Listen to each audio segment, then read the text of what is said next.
Hey, what up, Persian? Nicole, you know why I'm here, right? Because we back at it again. I want to welcome you back to the virtual Why Women Cry conference series. I hope that you all enjoyed session 5, HIV and STIs, ending the HIV epidemic. Now, honey, oh baby, this is going to be real good tonight. I'm excited about this one because we're going to talk about relationships. We're going to talk about the good, the bad, the ugly, and honey, everything in between, okay? You know, healthy relationships involve honesty, trust, respect, compromise. You know what I'm saying? You have power, I have power. We both have power together. However, this is not always the case.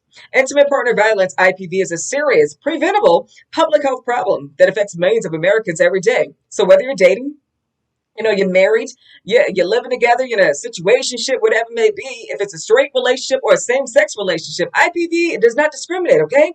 It can occur in any relationship.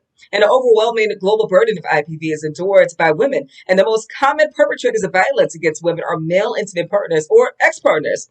Women who are experiencing IPV actually often don't even see themselves as abused. That's what I'm really excited about today, because I think you're going to learn a whole lot. Today's session, Relationships, Sex Appeal, is being moderated by Linda Scruggs and our amazing panelists who are experts from areas of public health. They will peel back all the layers of what a healthy and toxic relationship actually looks like, because we definitely need them layers, okay? They'll also help us understand the problem of IPV and how to prevent it. You know, the Why Women Cry conference series is not just about surviving, but it's about thriving. It's not just about, making it, but by making it happen, honey. Let's get in formation. So for those of you who want to live with passion and purpose, go ahead and step up to the table, grab a chair and come on in and make your presence known. Let's make history, ladies. This is our moment. This is our movement. This is our magic. Stay tuned and, of course, hit that share button, share with everybody you know, and bring another sister who needs to learn, live, and laugh. This is Why Women Cry 2021. Hello, everybody. If you made it from last week to now, you are already a walking success story. The Why Women Cry virtual conference series has made it to another session, and as promised, we keep coming back to you. Wherever you are this morning, in the boardroom, the bedroom, the back room, or even the bar room, we keep showing up to lead you on purpose to passionate dancing of discovery, devotion, and duty. And you know what? I guarantee you, if you hang around these next 60 minutes, you will not be disappointed, as this sex appeal session is just what you need today. We didn't show up to bash anybody today, but we came to build everybody. And we need you to know Reverend Deborah Hickman has been building people for over 30 years. So Paula Campbell agrees with me, and she just wants to give this greeting right now. Hello, my name is Paula Campbell, and I want to take this time to say thank you and congratulations to Reverend Deborah Hickman for giving us 30 years of STAR, that's Sisters Together and Reaching. Not only 30 years of STAR, but 16 years of the Why Women Cry conference, which has impacted so many lives, even mine. From mentoring, allowing and affording women with job opportunities, and making sure that we have a safe space to speak and tell our stories, to know that we're not alone, and to just continue to uplift one another. Reverend Hickman, you are a jewel. You have been a blessing to my life and to so many others. And we are so grateful to have you, to have had STAR for 30 years, to have the Why Women Cry conference still growing strong. Thank you so much. Congratulations and many continued blessings to you. Paula Campbell, what can I say this morning but thank you, thank you, thank you. I am so happy to call you my daughter, because you're a woman with brains. You're a woman with sheer beauty. You're a woman with confidence. You're a woman that I love talking to, and I feel just like your other mother, and I am grateful for you. I am grateful that you have chosen a beautiful song to bring to us, a video that you have shared with us, and I want to wish you a very, very happy and blessed birthday. And if you don't know anything else, you already know that Paula Campbell is one of Baltimore's own rhythm and blues singers that has made it and continues to make it. I introduce to you the video, Good Without You. Can't let me any kind of way. Too much, too little, too late. No need for looking, babe, for something to buy you time. I need real loving, babe, and this ain't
We certainly all enjoyed that wonderful, wonderful solo by our guest artist, Paula Campbell, Good Without You. And you know what? The Why Women Cry conference has never been just about shedding tears.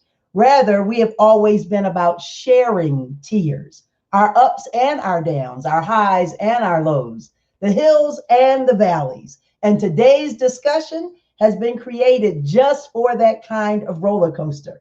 And since you got your ticket, you might as well enjoy the conversational adventure. Linda Scruggs, our moderator for today, is a visionary and national leader supporting men, women, families, and youth. She has lived and worked in the HIV/AIDS community for more than 30 years, even though she's just 32.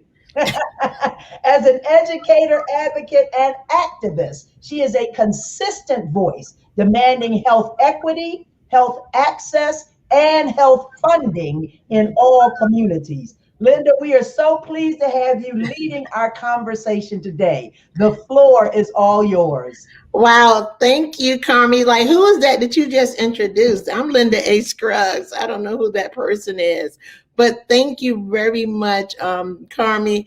Dr. Hickman, thank you, Star, all of the wonderful folks back there who are making Why Women Cry this incredible pillar that you have to be part of. So if this is your first year after 16 years, we're really ready and happy that you're here. We're going to be talking about sex, ladies and gentlemen.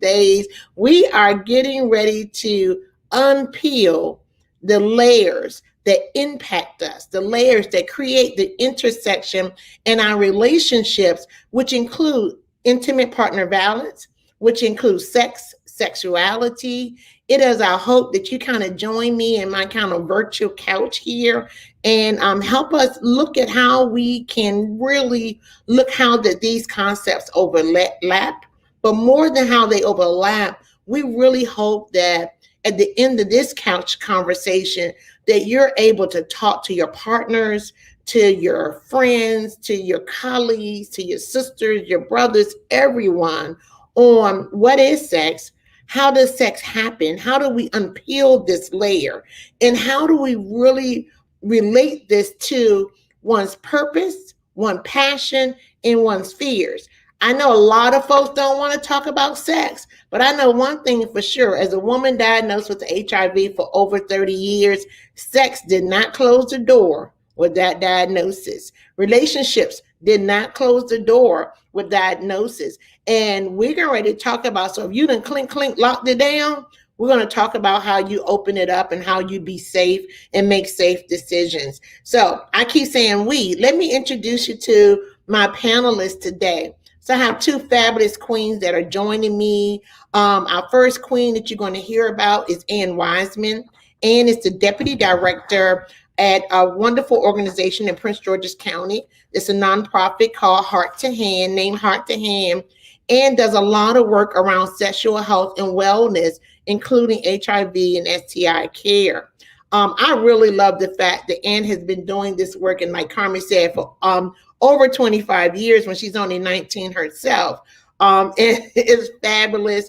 Ann will talk a little bit more about herself, but she's here. And then our second speaker is going to be Wahida SHABAZZ-EL, who's a beautiful African-American Muslim woman out of Philadelphia, who is a force to be reckoned with in the HIV community, in advocacy and leadership. Wahida sits on a lot of boards, and you guys can read her bio, but I think most notably, she's an ambassador for Philadelphia Fight in Philadelphia. She's a founding member of the PWN USA Network, and she is the new director of community engagement for the Reunion Project here. And Wahida is known for her conversations around relationships, building equity, and sex and sex positive space. So we have been given no bars how to talk about relationships. All gloves are off. We get to have some real talk. Please talk to us in the chat. Ask us questions. This is not just us. We really want to have a dialogue. Get your tea, your glass of ice water, and let's go. And let's start with you. Good morning, everyone. I'm so pleased to join you all this morning, and thank you, Reverend Hickman. I first came to Why Women Cry, had to be, I don't know, 12 years ago. Brought some women from DC and just have been hooked ever since. And so I thank you so much for creating this space. And I'm excited to talk with you all this morning in this safe space about sex. It's actually one of my most favorite things to talk about. Yeah, I don't think you can be in this work and, not be comfortable talking about sex, and talking about all things sex. And it's actually one of the things that drove us. We even have a campaign at Heart to Hand called Sexual Health in Everything, where we explore how sexuality and sex crosses nutrition, what you eat, intimate partner violence, how it crosses our mental health space and how we hold that space for ourselves, and all the different aspects of sex and sexuality. But it is a part of us. We come into this world as whole people. We move in this world as whole people. And I'm so glad, Ms. Linda, that you said that, a diagnosis doesn't stop you being a sexual being. Sex feels good. Let's just put that out there. There is something to be said about skin-to-skin contact and the intimacy. And I think a lot of times in our work, we get lost in either the prevention piece, where we want to go so hard and as we should about preventing someone from acquiring HIV, or we go really hard on the treatment piece. So we talk about medication adherence and going to your doctor's appointments and nutrition and managing side effects. But there's so much in between. In between, there's the space where we unpack our traumas and we explore our vulnerabilities. There's the space that we talk about stigma, a space of pleasure, where we find pleasure, whether it's self-pleasure through masturbation, whether it's shared masturbation, whether it's sex parties, sex work, however we choose to explore our sexuality. There's that space that's in there too. And it's important that we bring all of this. And we as providers and as sexual health educators, and then also as consumers, we're able to talk about and advocate for ourselves on all those different levels. That's where the work is. And that's where all of the living is, and the loving and all the healing. So, that's where healing is as well. So I'm really excited to come to this space to open up the conversations. I'm not going to talk too long. I don't have a huge presentation. I think it's important that we touch on, particularly with intimate partner violence, on the healing, on taking back our power and our control of our sexuality and our sexual selves, and then also giving ourselves some grace, the grace to heal, the grace to feel again, and whatever that journey looks like for us. So I'm not going to talk too long because I really want to hear the conversations, and I really want to engage you all in this conversation of what that looks like. But remember, this is a safe space. So come with any of the questions, any of the concerns. We're here. Great. Thank you, Ann.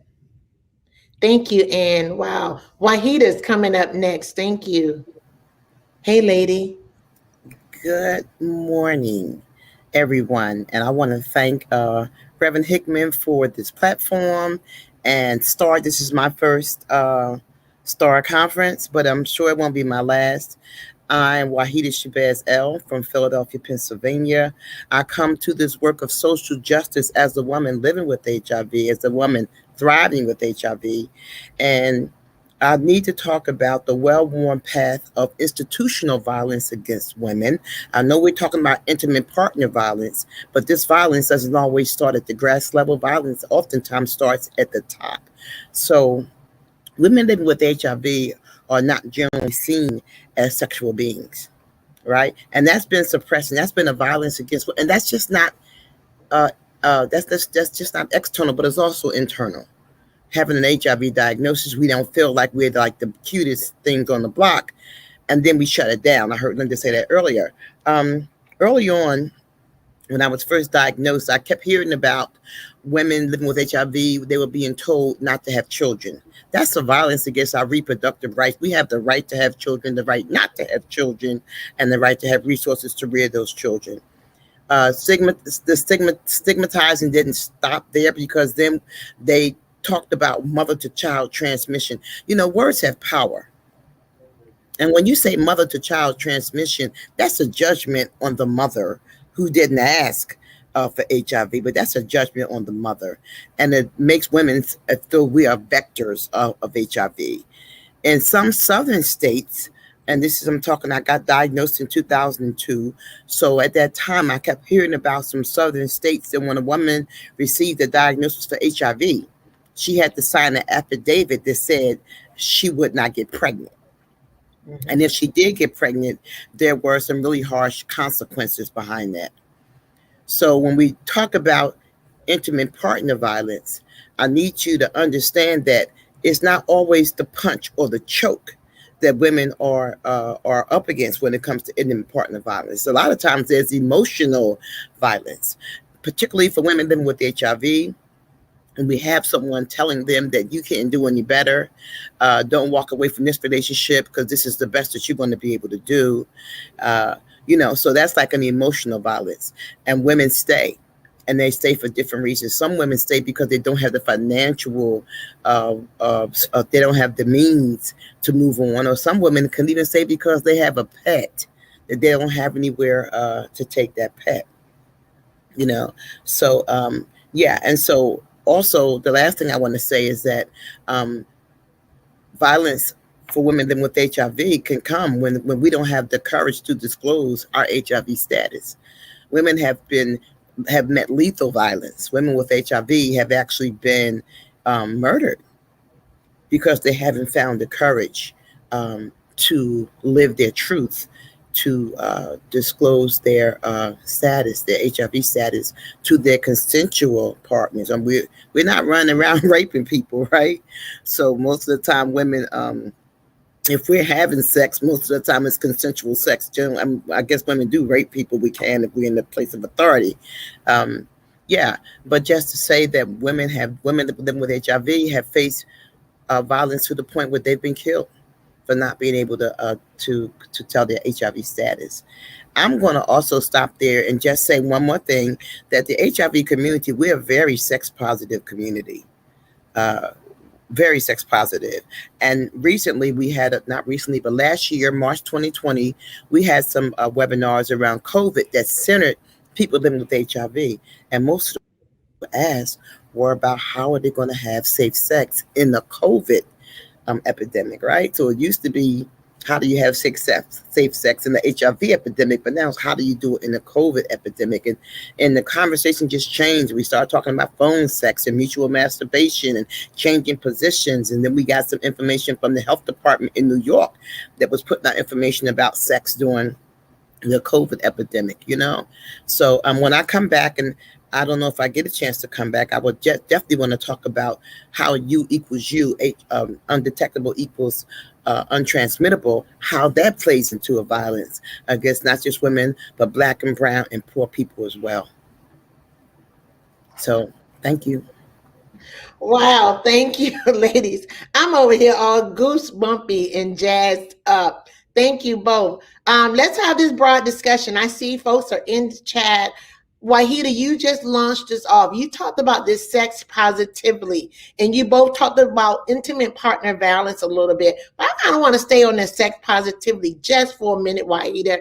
Frame for me a little bit. I love that we talked about, sex isn't just penetration. Right? Sex is so much more. And for some of us that are aging, right, I think we probably know that a little bit different. It's not like, I remember like being in my 20s and being like rabbits, right? But by the time you get to your 30s, rabbithood goes away, right? So talk about sex positively a little bit for us. And I would love for you to tap in on that as well.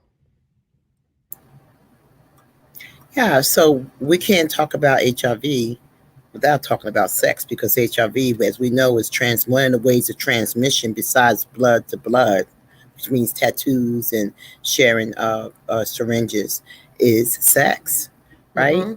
So, yeah, and so sex can look a lot of different ways, and we have to understand that. And let me say this, and I got to talk about housing to talk about sex. When we have stable, affordable housing, right, where we have what we call it shots, we have ways to protect ourselves, and we have ways to say how sex is going to happen.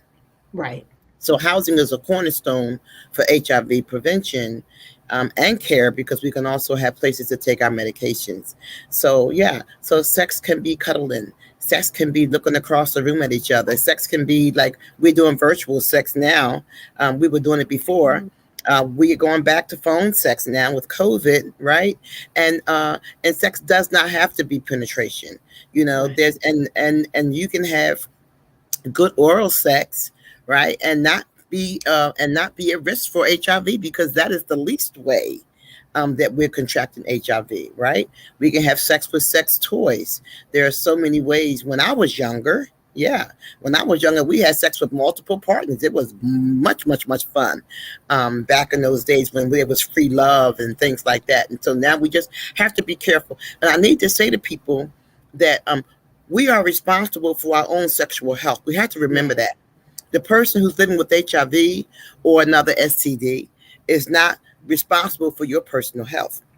And I try to teach women living with HIV who are very angry, and they have a right to be angry, but I have to say to them that, you know, they didn't just give you HIV. You took HIV as much as they gave you HIV, because we have to take responsibility for our own sexual health. We're so trusting and loving.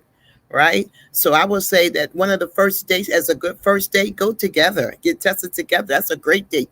Go get tested together, get some ice cream, come back, get your results, you know, and continue to protect yourself until you understand that you are in this monogamous relationship and you're both sexually healthy. Right. So, and yeah, and I'll stop. No, we're 11 minutes, Wahida. Let me ask you a quick question. I saw that Vera noted in the chat, she was asking about PrEP. You know, PrEP is being used and people are utilizing. Is it working? And can you talk about a little bit around PrEP space? Is it working? Is it a reasonable tool for us to consider around prevention? So I think PrEP is a great tool for us to consider around prevention. I think that it also, I understand the things that come with PrEP, particularly when you're talking about PrEP with Black women. So I think it is the bottom line is it is a good tool to be used for prevention. And there's also space to talk about harm reduction and other tools that can be used. Because just like with condoms, I may not get you to use a condom with your every partner because I talked to you for 20 minutes today, right? But I think with all of the prevention tools that we have, we've got to talk about how we step into it. And then also how you remain sex positive and use these tools, because two things can be, true at the same time, right? So when you're talking about harm reduction, it can be using lube, because if you use more lube, then there's less of a chance for tearing. Something, simple things like that, and lube can do nothing but enhance your sexual experience. So just kind of being aware of all the different tools that we have. But I appreciate, Vita, I appreciate you bringing that up, because PrEP is definitely something that has not been highlighted, particularly for Black women. Like, we're just now getting on the radar for PrEP, and PrEP has been out for a while. Right. So once again, Black women have been left behind when it comes to the tools and the things that we have that can protect us. I know I have like 1,000 things going in my head, but I want to turn for a minute, because I think, one of the things that are important about this conversation, where we have a lot of power, and I walk away from the negotiation space, that, we're really at building conversations and relationships. But I want to talk about intimate partner violence for a minute, right? Because often we try to overlook that. What are some of the safety things? Because again, Wahida, you tapped on it when you talked about housing. I may not have choices, right? what is it, where if someone's right now dealing with this, watching us, and they're in this intimate partner balance space, what would you say? What's the one thing you want her, they, or him to know? Because it's not always men. It's sometimes a women or theys. It doesn't matter gender, sexuality in that space. So, yeah, I would say you have to make a plan to get away. And that doesn't mean standing there in front of him or her and packing your bags and telling them that you're leaving, because you're not going to get out. Right. So you have to plan. You have to pack your bag, have it packed, have it in the yard, things like that, and be able to go to these agencies. Let these agencies know. Let your doctor know. Let your social worker know that I am not safe, because they do ask us these questions at any place that you go to, any community based organization. It's called Trauma Informed Care. They should be asking us, is anyone hurting you?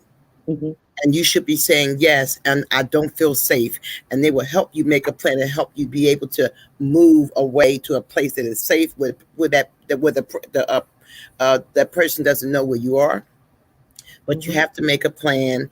You have to have a couple of coins, or someone can loan you money. But you have to have your vital things, your medications, your personal hygiene items, a few pair of underwear. You don't need a lot of changes of clothes. They'll give you clothes.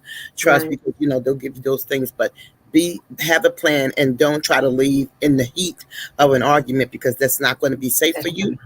Right. I left a violent husband years ago, and I had a truck. I had a U-Haul truck parked a block away. I rented the truck the day before, and I had it parked a block away from my house. And after he got off work, I gave him an additional errand to run for me when he got off work, to make sure I had enough time in the event that he would come home. We weren't done, and so when he came home, I was gone. And that was, and I didn't even know then, this was all the way back in the early 80s. I didn't even know then that I needed the plan, but I kind of knew that I wouldn't be safe unless I had a plan. So ladies, have a plan. You don't have to stay. Listen, you are worthy to be loved. We all are worthy to be loved in a tender and compassionate way. Wow, thank you, Wahida. And it never gets better. If they're beating on you, it never gets better. I love it. And you want to add something to that? I just second it. I think, having the plan, and the plan should include, identifying safe spaces and safe people in your life. Because sometimes your plan may have to have different parts to it and different pieces to it. But definitely, we're lucky living in metropolitan areas, whether it's DC or Baltimore or one of the surrounding counties, that there are resources that are available. But even if you're not in a metropolitan area, it takes kind of identifying what those resources are, because sometimes those plans may be an organization that can get you a one-way ticket back home, or to where, just away. Yes. And once you can get that space, then you can you can start to unpack and figure out what happens next. Because I think what blocks some women and folks that are trying to leave is, well, what happens next? The first step is getting away. One of the things I will add, I actually recently was supporting someone in an intimate violent relationship. And what the piece that I had to share with her was, you can replace stuff. Often women is trying to figure out how, Wahida said I had a truck, she figured that out. But, it's about, we're doing stars. So it's like Joseph, and his coat, leave your coat behind, you get out alive. You can, when I went into recovery for drugs 33 years ago, I walked out with what I had on my back, because sometimes it was about saving your life. So often the plan is just to get out, and, you'll get a new coat. You'll get some new shoes. Absolutely. You'll get a new Coach bag, right? You'll get stuff, but you don't get that if you stay in this broken space. So I wanted to say that Brandy put in there, when should we, Lord Brandy, when should we start having this conversation with young adults, and what does it look like? If I can start this, because I love this, I do a lot of work with young adults as well. You start this conversation when they're 3. First time you see your son touch his penis, don't tell him no. Don't call it a skeeter weeder. Don't call it the wing wang and the Kit Kat. Sex positive is teaching our children the right words. So then you lead into real conversations as they grow. So I think it's really starting the beginning. And when we're teaching our children sexuality, a young male touching his penis, a young woman touching her vagina as infants, that's around discovery. And we should be explaining to them what discovery looks like. And that's how you start looking at that very age appropriate touch anatomy space.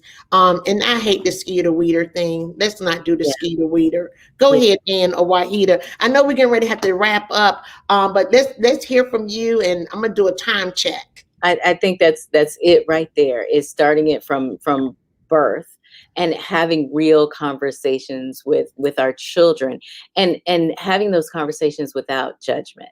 So don't put judgment on the fact that it feels good for a little boy to touch his penis or a little girl to touch her vagina or vulva. Like it don't put any judgment on that, so that you don't create that separation, so that it's down there. No, it's not down there. It's a part of their body, and it's a part of their experience as a sexual being. And I think that what stops adults is we feel like we have to have now a whole dissertation speech about what sex and sexuality means with a 5-year-old. We do not. Yeah. It's age appropriate. Answer the question. That might be the only question that they have. Maybe give a little bit more context, and then let it go. They'll come back to you when they need more information, or if you see something, just feed the information in bits. You don't have to give the whole experience. And you have to remember that our children are not us. They don't have our lived experience. This is a brand new experience for them. So let's create a positive experience for them. That's also the time to talk about respect for self and respect for others, so that you don't create the expectation that he or she owes you something, and that something is sexual. I love that, and this is, as a woman diagnosed with HIV, AIDS, and who has sons, right? Mm-hmm. We used to talk about sex. We talked about your behaviors, balance. They didn't experience balance in my household or relationship, but they knew they had friends who had parents who was dealing with intimate violence. We talked about that. We talked about sex positive spaces. I taught my sons how to use condoms, right? And we started with cucumbers, bananas, and all that stuff. I'm like, I don't know what it looked like. You know what it looked like, right? So pick your tool that's appropriate for you. It's, as a mom, I took that as an onus space to make sure that they knew that was part of the conversation around sex and healthy sex space, it's easy to do that because it's not a certain coming out. It's time to talk about the birds and the bees. It's just very natural conversation. Wahida, I want to ask you real quick. I think it was CARMI had asked about, possibly going back for a second. What might be 1 or 2 signs? So if you see, so it's not you.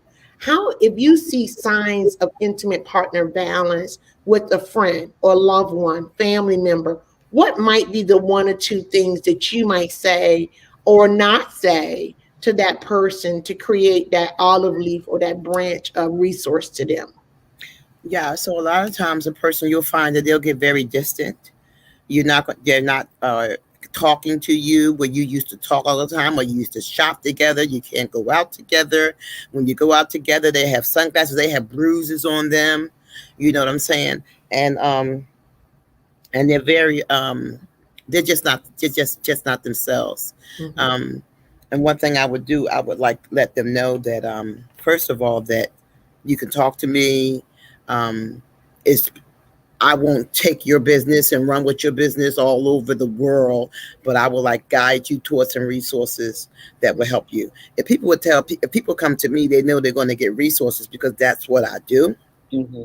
But I think just being as a friend, even if you can have I've had a talk once I knew a couple once who were going to get married, And I actually talked to the pastor that was going to marry them, because I didn't feel like this was going to be a really safe marriage. And I couldn't say, Pastor, don't marry them. I said, but you need to know that I think he's texting me back on her phone. That's not how she talks to me. And I felt that she was like already like being controlled, you know? So I think we have to watch for those signs of them wanting to take your phone and talk for you and give you the words to say. I don't like play fighting. There's no such thing as play fighting. You know, because that can lead to something else. And those are that's just what I had to offer. What I wanted to offer about the young children is that they're watching so much sex and hearing about so much sex in these videos, Snapchat that pussy, and they're just doing, and we don't know all the social media that they're on. So having those conversations with them to give them, and we have to be the moral compass for our young children. They need that from us, right? Everything that, because they see it on the video and stuff, that's not gospel. So I think that we having those conversations with them as young as you can, I think that's fine. And I keep saying this last, I have to say this. You remember the woman, she was the Surgeon General for the United States, and they fired her because she told children to masturbate. Joyce Elder. Yeah, absolutely. The first time I went to a reproductive justice conference for women, she was the keynote speaker. I was floored. Yeah. And we welcomed her with open arms because we all knew that what she was saying was right. Yes. Yeah. I love that, Wahida. You know, the moral compass, you're so right, because sex is so demonstrated so many ways. And sometimes it's demonstrated in a child's household in a way that they may not understand. So being that moral compass, you know, and I'm old, I'm over 50, I'm closer to 60 than I am anything. And, being sometimes my nieces and nephews, they be like, Aunt Linda, you're old fashioned, but I love it that now that they have children, they come back and thank me for taking those posts down. They thank me for, like, when they come to Aunt Linda house, their children can't wiggle the way that they wiggle at home, right? Their little 9-year-old girls take off the lipstick before they come in Aunt Linda's house, because at 9 years old, you don't need no sex appeal. What I need you to do is that schoolwork, right? One more thing I saw in the chat, and I love this. We're talking about young people and sex. Someone noted how in schools, children are becoming, doing that one-on-one coursework, right, with each other. They're teaching. So it's not the teachers, and it's not even, I believe it's not necessarily the teachers or the church responsibility to be the sexual educators of our young people. It really is the parents' conversation to have. I have known and heard of children having orgies at 9, 10 years old in the schoolhouse, right? So our young people are having sex earlier. They're being more creative. And so I think, again, it's too early. There isn't a time. It's really having age appropriateness, being that moral compass, but also being a guide to our young people. I know we have a couple minutes. And what's the 1-2, what you want to say? We got to get ready to close this thing. Right. We got a couple more people in the hopper waiting for us. I know. Yeah. Oh my God. An awesome panel, though. I did want to say just to what you were just saying with young people and how they're exploring. I think we have to remember that there's really nothing new under the sun. It's not. So social media just puts it out there. Thank God we didn't have social media when I was younger, but listen, but I'm so sorry. You're right. There's nothing new under the sun, and I think that even if you find that child that is exploring, or a group of kids that are exploring, it's still important to create a space for them. Let's talk about what has happened, as opposed to coming in and punishing based on our experience. It's so important to stop for a minute and explain and make sure that they understand, because we got to remember, at 9, your brain is only seeking the pleasure, right? Right. And so it's important to teach what is going on, and so that young people understand, and we don't condemn. I think that it can go so wrong so quickly, and then that's another trajectory.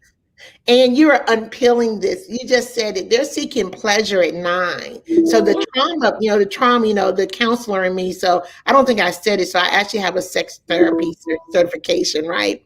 What is it at 9 that a young person at 12 are looking for in the pleasure? So what happened that this is something missing already at 9? That's a whole nother session. You are unpeeling this. Wahida, come on. I know that we got CHRISETTE and folks waiting on us, so come on.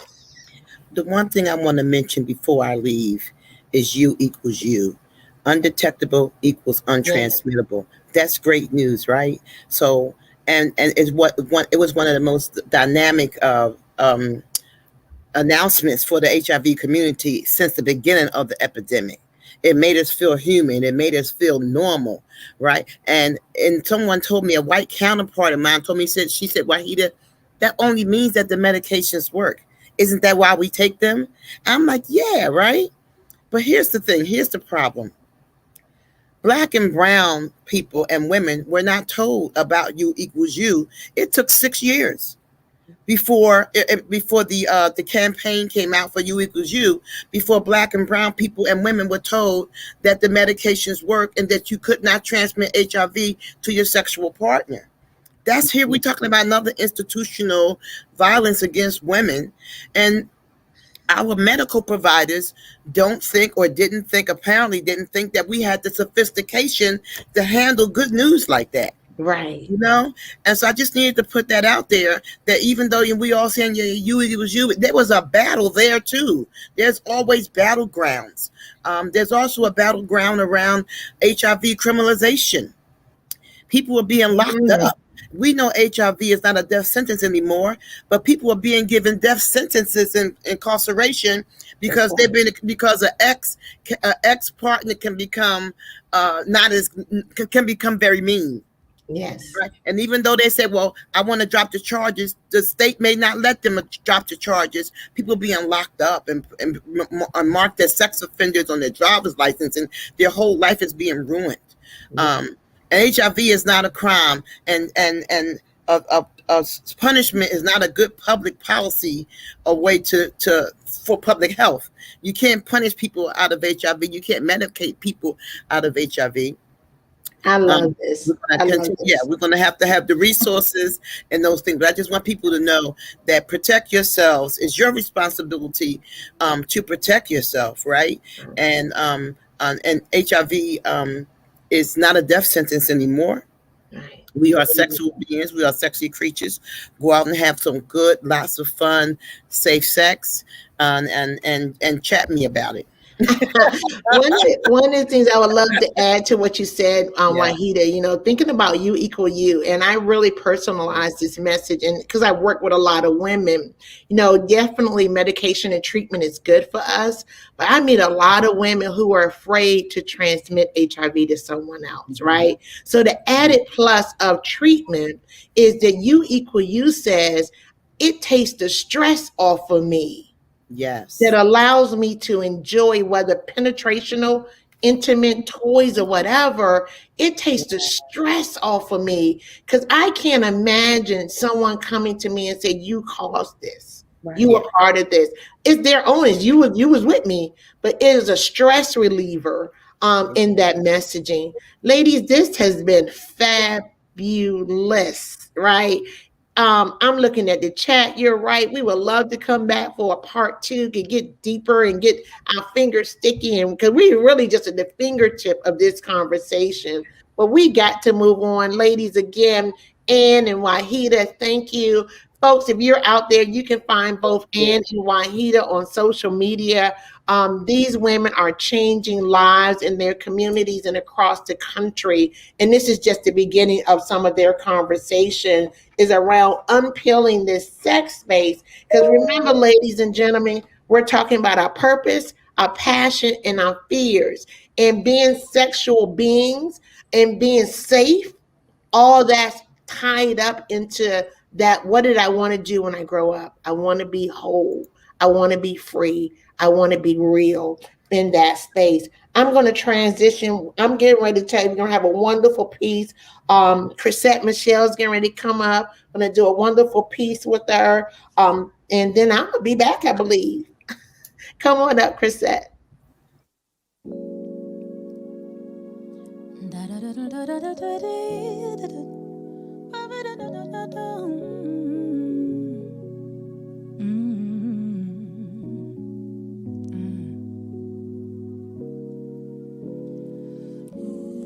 I see it clear, my heart is here. We got each other, let's take it from there. If I could, I'd love you up forever at a time. Oh, what we've been through, no one else knows. 'Cause all that matters is how far this goes. And it will go until it starts again. You and me, I feel like armor. Nothing can stop love from loving us. And I'm not asking for much, just a couple of forevers, or just a couple of forevers, baby. I'm the only one, you're the only one, together to never, or just a couple of forevers. I'm only asking for forever, baby. I'm the only one, you're the only one, together to never. It can get hard, damn, it gets rough. It can get crazy, but not for us. 'Cause we got the struggle just to stay apart. You and me are built like armor. Nothing can stop love from loving on us. Yes, and I'm not asking for much, just a couple of forevers. I'm only asking for forever. I wanna be the only one. I'm the only one. Together to never. Just a couple of forevers. I'm only asking for forever. I wanna be the only one, baby. I'm the only one. You're the only one. Together till never. Together till never. Just a couple of forevers. Can you see it? Whoa, whoa, whoa. Hey, hey. Can you see the stars from above? It's so blinding. There's no denying you and me. Nothing can stop love from loving us. No, no, no, no, no, no, no, no, no, no, no, no, no. And I'm not asking you for much, just a couple of forevers. Whoa, I wanna be the only one. I'm the only one. Together till never, just a couple of forever. Forever and ever and ever. Forever and ever and ever. I'm the only one. Only one. Together till never, just a couple of forever.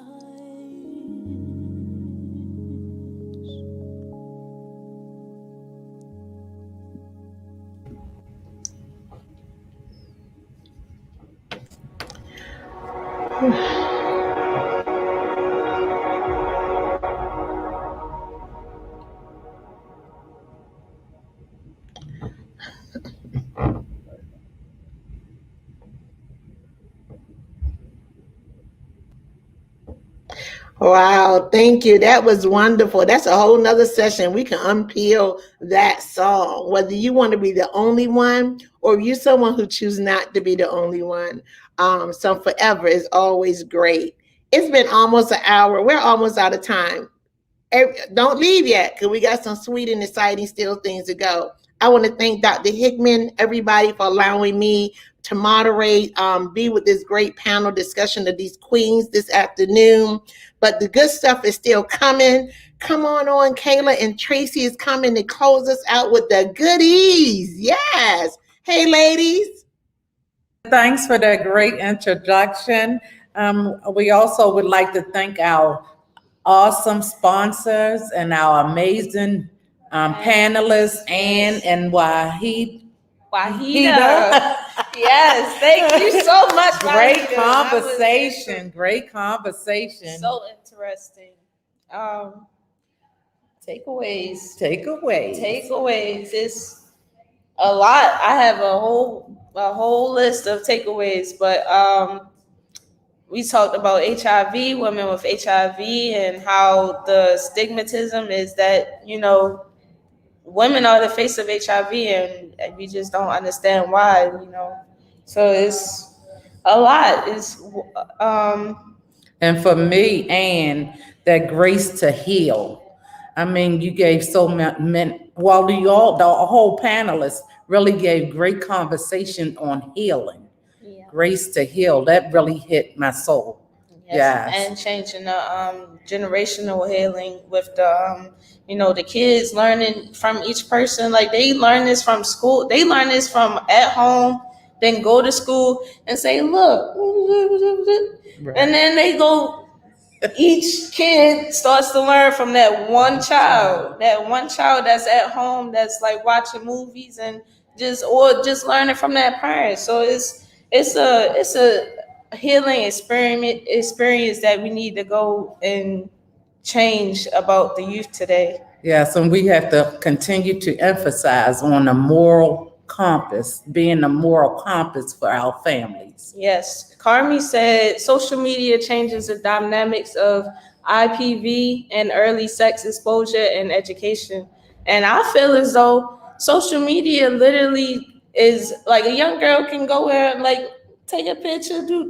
Oh, this boy said he liked me, and he like probably 5 years older than her, and talking about, come on, yeah, let's link up, do. But she has never had the sex talk. Right. You gotta start this at home. If she ain't never had the sex talk, then she's gonna continue to entertain that man, because that's the only entertainment she getting.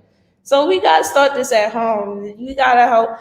Social media is the root of, it may be the root of a lot of things, and it's definitely the root of evil. So we need to help our young folks out.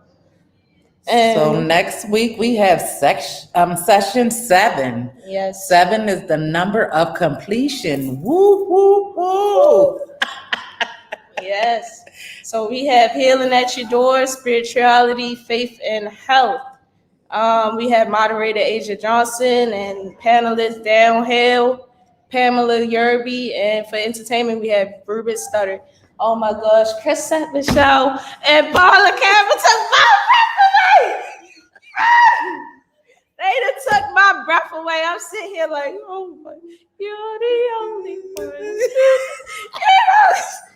But hold on, we gonna do our raffle, and we have our last raffle winner. She's here today, and we're gonna give her her bag. Okay. Oh, we're gonna do the raffle first.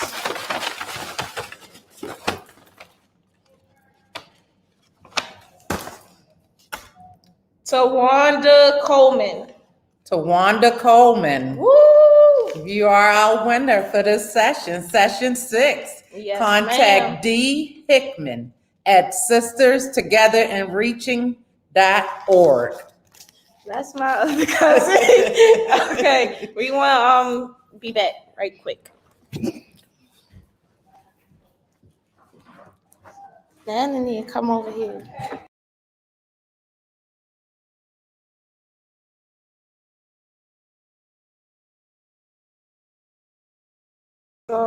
Yes.